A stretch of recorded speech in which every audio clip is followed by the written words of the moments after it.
I'm Cody Sublett. Welcome to Nailed It. Today we're installing some French drains in a home here in West Conway. This is a really neat project. We're going to learn a whole lot of stuff about ground. We're going to learn a whole lot of stuff about sod. We're going to learn about how to move water into the right places from the wrong places. We're here with One Source Landscape Management, their owner Danny Williams. We're going to talk to him. He's going to explain a lot of stuff to us, and then we're going to meet the homeowner, Miss Natalie Lee, who's an educator here for Conway Public Schools. We're really looking forward to today, so let's make it happen.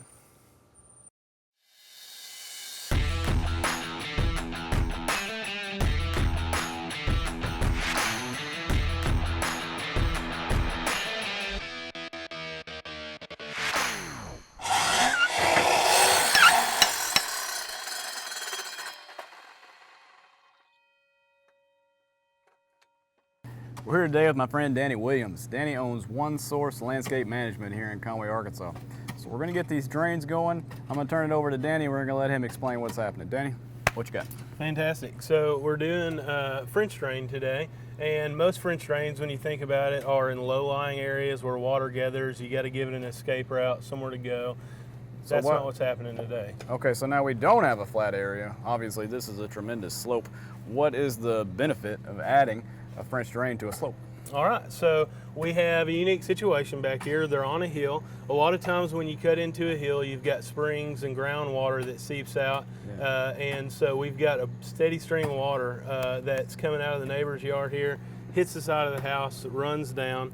And so because of the fact that we've got really hard ground here, and then they excavated for the foundation of the house, as the water comes around the corner here, we have it sitting in the irrigation control box. And what's the problem with it sitting in the irrigation control box? What does that do that affects the irrigation system?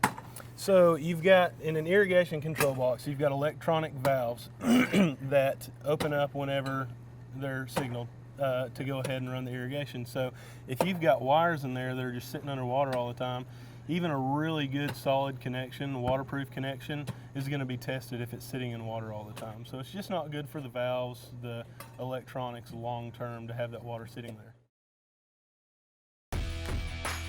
Danny's crew is making sure they preserve the sod so that they can leave the finished work looking pristine.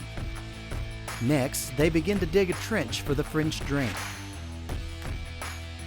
But what started out as smooth sailing is quickly turning into a rocky road.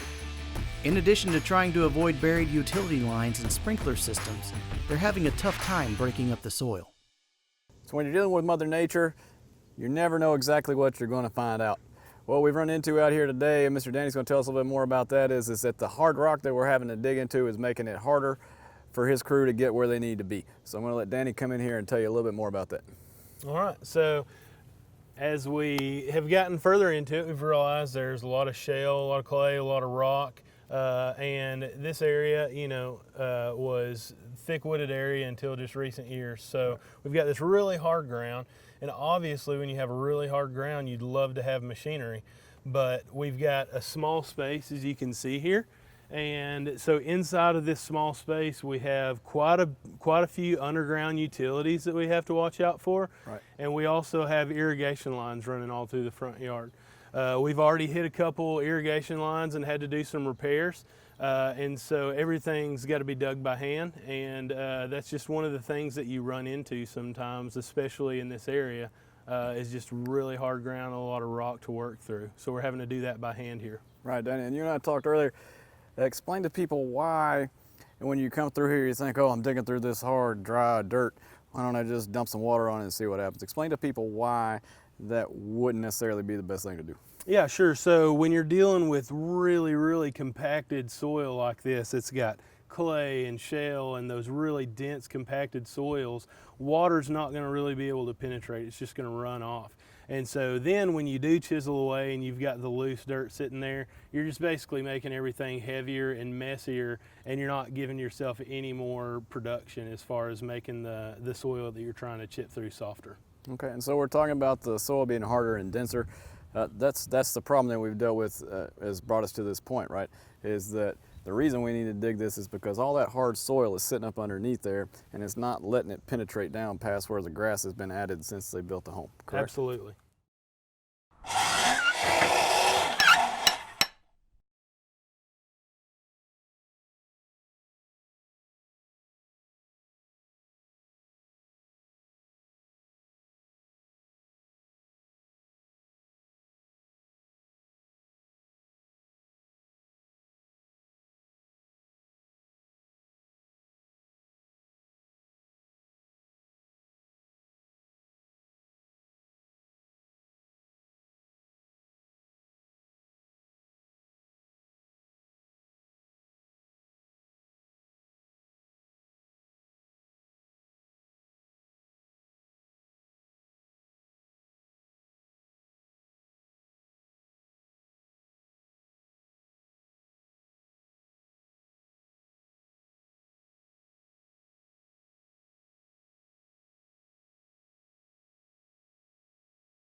It's been slow going, but the crew has finally managed to dig down enough to start laying the filter fabric in order to prevent the perforated pipe from clogging up.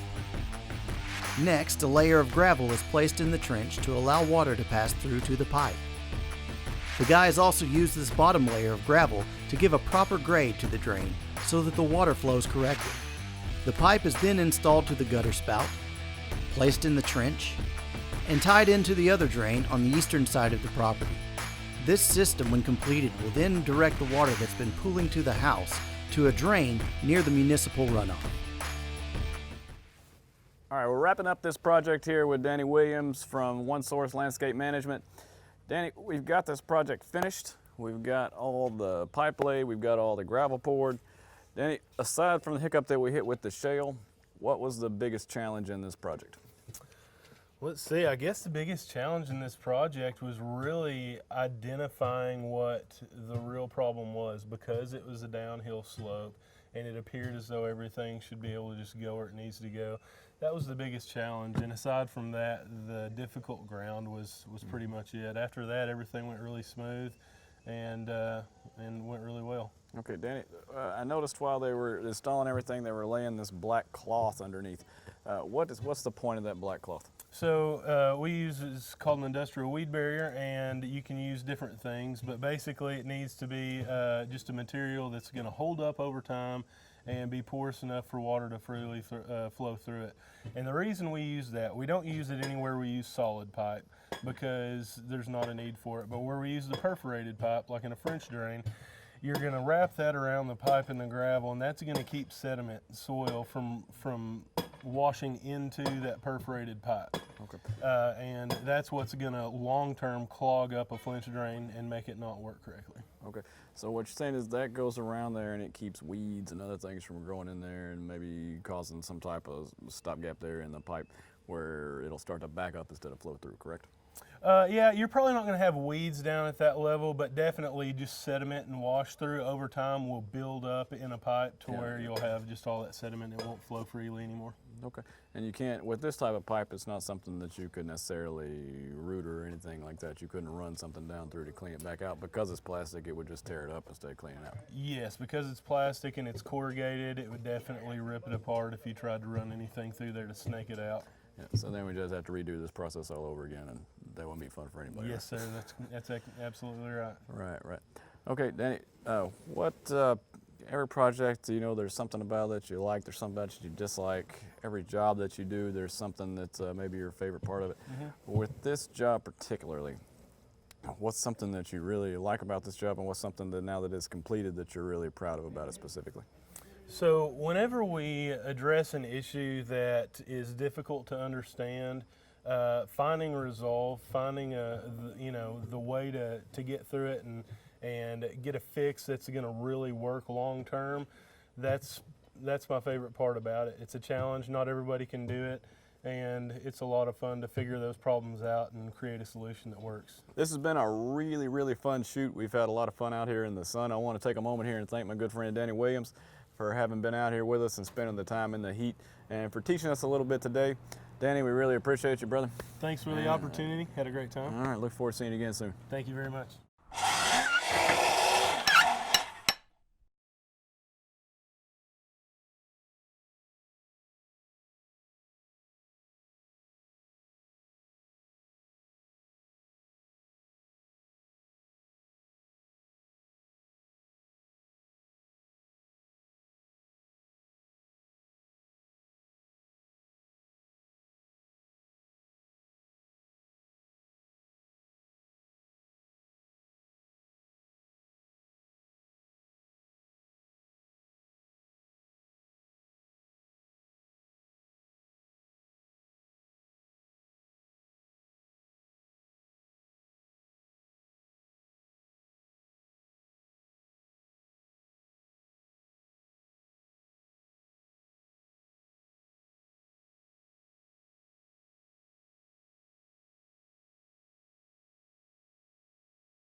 Okay, Natalie, we know that we've talked to Danny, we've talked with his crew, we've seen everything that they had to do in order to get the job completed.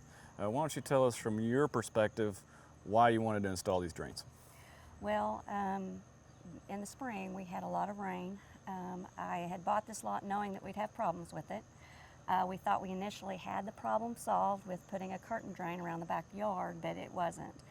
And we had so much rain, it was just so wet that we couldn't do landscaping, we couldn't do a lot of stuff. We knew there was a problem, and so we just needed to find out, what was wrong.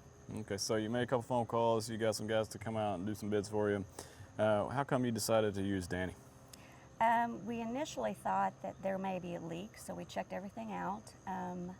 When we had our sprinkler system checked out, Joel Tapp, who did our sprinkler system, suggested that probably that might be a problem, and he suggested Danny Williams to come. He thought he was probably one of the best to do it. Well, Natalie, we really appreciate you letting us be out here. We know that it's not always ideal to have a TV crew following around a work crew. We really appreciate you letting us spend some time out here and help beautify your space and help teach people in Conway the things they can do to also beautify their spaces. So thanks a lot, Natalie. You're welcome. We want to thank you for watching today. One thing that you probably noticed is I didn't do any work this time, and that's okay. This isn't a DIY style project. This is something that you really need to call professionals in for. We ran into the problem with the shale and the hard clay, and those things are problems that maybe you're not going to know how to mitigate on your own. These guys are professionals. They know if they hit a water pipe, they know how to fix it. If they hit an electric wire, which fortunately we didn't, they know how to fix it. They can get the right people in. It's not something that you want to just try to tackle completely on your own. And thanks again for watching. I'm Cody Sublett, and this has been Nailed It.